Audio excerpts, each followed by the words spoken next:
অশোক মুখোপাধ্যায়, তাকে মঞ্চে আসতে আহ্বান জানাচ্ছি।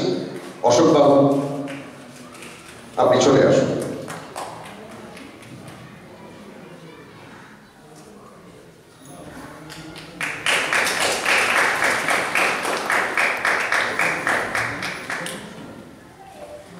এরপরে ডেকে নেব,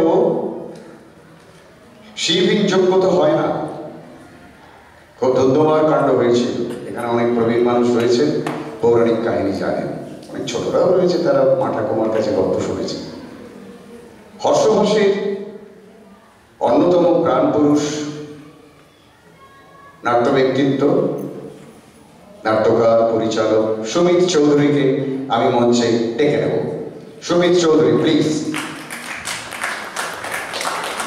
ডেকে নেব আরেকজন সুমিতকে, যে ছাড়া কিন্তু ভাবা যায় না হর্ষভাষকে। সুমিত পাড়া, হর্ষভাষের মাননীয় সম্পাদক।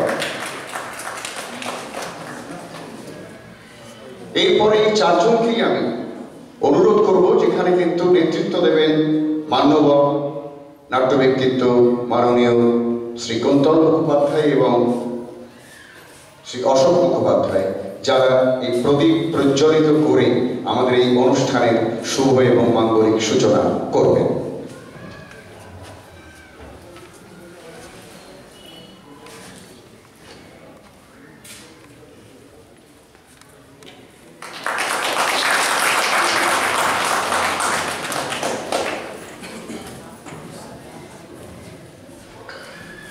তো বরণ করে নেওয়ার তো একটা জিনিস রয়েছে। বরণ করে নেওয়া হলো আপনাদের মতো সমস্ত মাননীয় অতিথিদের